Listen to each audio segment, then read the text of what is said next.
အားလုံးပဲမင်္ဂလာပါမနက်ဖြန်မနက်စောပိုင်းပွဲမှာကံမဲ့ကမ္ဘာဖလား32တင်းရှုံထွက်ပွဲစဉ်တစ်ပွဲဖြစ်တဲ့မက္ကဆီကိုနဲ့အီကွေဒေါပွဲစဉ်တွေကြောင့်ကိုကျွန်တော်သုံးသပ်ရွေးချယ်ပေးသွားမှာလည်းဖြစ်တယ်ဗောနော်မက္ကဆီကိုကအုပ်စုပွဲ3ပွဲလုံးကိုအနိုင်ရရှိထားပြီးတော့32တင်းအစ်စ်ကိုတက်ရောက်လာတဲ့အသင်းဖြစ်ပြီးတော့အီကွေဒေါကလည်းဒါသူဗောနော်ဒီအုပ်စုအစ်စ်မှာတပွဲနိုင်တပွဲတည်တပွဲရှုံးရလက်နဲ့ဒါဗောနော်အုပ်စုတတိယရပြီးတော့တက်လန်းထားနိုင်တဲ့အသင်းနဲ့ဖြစ်တယ်မက္ကဆီကိုကအရှင်ပီပီဒီနေ့ပွဲမှာတော့အီကွေဒေါကိုဒရဇက်ဖိအားပေးကစားလာမယ်အခြေအနေတွေကျွန်တော်မြင်တွေ့ရတယ်ဒါဘာပြောပြိသက်အင်အားပြိသက်ဝိတ်နဲ့ပေါ့နော်မက္ကဆီကိုအနေနဲ့အီကွေဒေါကိုတော့ဘာပြောဒါဖိအားပေးကစားလာဖို့ရှိတဲ့အခြေအနေကိုကျွန်တော်တွေ့ရတယ်အဓိကပြောချင်တာကတော့ဒီမက္ကဆီကိုကဒီပေါ့နော်သူ့ရဲ့အုပ်စုမှာတော့အနည်းငယ်6နှစ်အနေထားကိုတွေ့ရတယ်ပေါ့နော်မက္ကဆီကိုအုပ်စုမှာဆိုရင်ချက်ရှိမယ်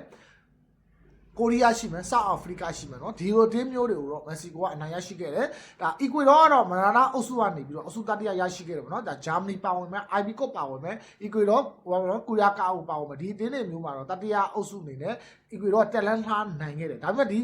တင်းမှာတော့အဓိက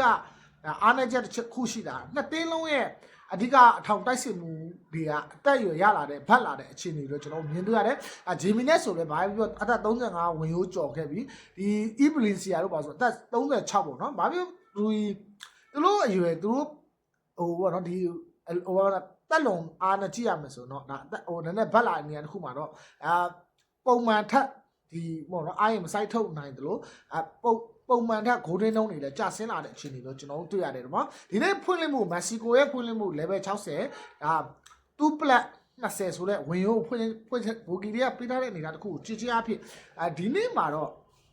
ဘူကီတွေကအနည်းဆုံးတကိုးလောက်ပဲပေးထားတဲ့အခြေအနေတွေကျွန်တော်တို့မြင်တွေ့ရတယ်မက္ကဆီကိုကလည်းဟိုနော်ကွင်းလန်နဲ့ခန်းစစ်မာကျောတဲ့အတင်းဖြစ်ပြီးတော့အုပ်စု3ပွဲကန်မှာပေးကိုလုံးဝမရှိတဲ့အတင်းဖြစ်ပြီးတော့အီကွေဒေါကလည်းဒီအုပ်စု3ပွဲကန်ခဲ့ရမှာတော့3ဂိုးတာသူပေါင်ပတ်သက်ခဲ့တယ်ဗောနော်အီကွေဒေါရဲ့တိုက်စစ်ကလည်းဒါချင်းပြောရမယ်ဆိုဂိုဒီမာနဲ့တယောက်ချင်းတွေ့တော့မှဒီကောင်လေးဟိုနော်တကယ်အဆုံးသက်ညက်ဖြစ်တဲ့တိုက်စစ်ထဲမှာပါဝင်တဲ့အခြေအနေကိုကျွန်တော်တွေ့တယ်အီကွေဒေါကွင်းလန်ခန်းစစ်ကောင်းတယ်ဒါလက်ခံလို့ရတယ်ဒါပေမဲ့ဒီအဆုံးသက်ပိုင်းတွေပါအလွန်အားနည်းတဲ့အခြေအနေတွေကြောင့်